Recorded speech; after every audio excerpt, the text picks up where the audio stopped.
of what we are bringing to the table. At first, I have to say that from the outset, we have clear difference of opinion about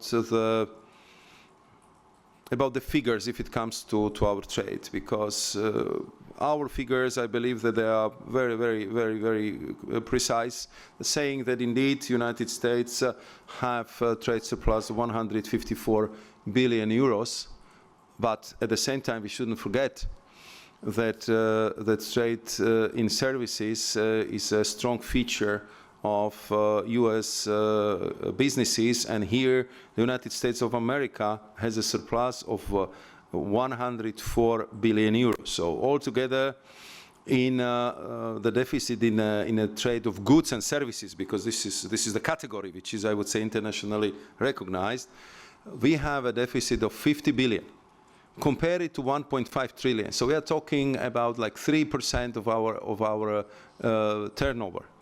On top of it, I would add that we have mutual investment in the realm of 5 trillion euros, and around 300 billion euros is flying over Atlantic Ocean every year, and the investment from the savings account and pension funds from Europe into the New York Stock Exchange, into the startups, or into the companies in the United States of America.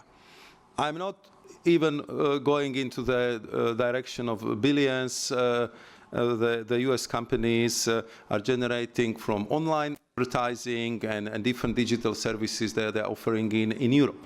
So from what I'm, I think, describing here, we really believe that we have balanced trade, which was working well, which was really built over the decades as a transatlantic trade, where I would say the global supply chains been kind of factoring in the fact that the tariffs between two has been very, very small. We are talking about, if you take US technology, between 3 and 5%. If you take the European methodology, it's around it was unfortunately around 1%. So, of course, this is I would say the starting point, where clearly from the outset we've been looking from the two different angles. Of course, if we have to look for the ways how to rebalance the 50 billion euros of deficit, I think that's something what we can discuss, and we can find a solution very quickly. As you know, for sure we will need more LNG. For sure, there are the products which are very much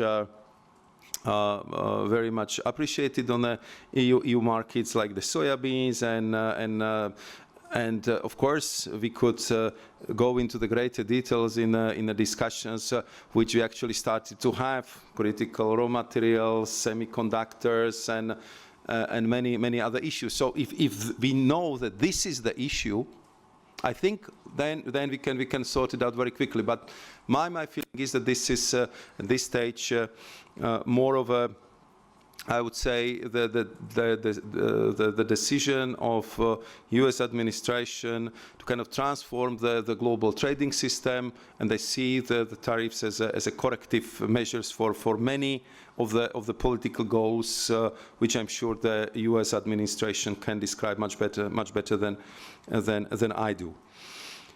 Then, if it comes to the volume of the countermeasures, you've been right that if it comes to steel, aluminium, and derivatives, so here we are talking about 26 billion euros. We are finalizing the list tonight, so it would be, for me, premature to say, but I can tell you that it will not be up to the level of 26 billion euros, because we've been listening very carefully to our member states. We wanted to make sure that the burden is spread fairly among all member states.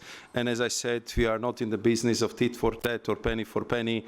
We do this because we are forced to by these measures coming from the US side, and we still hope that in the end we will be coming to the fruitful, mutually advantageous trading relationship.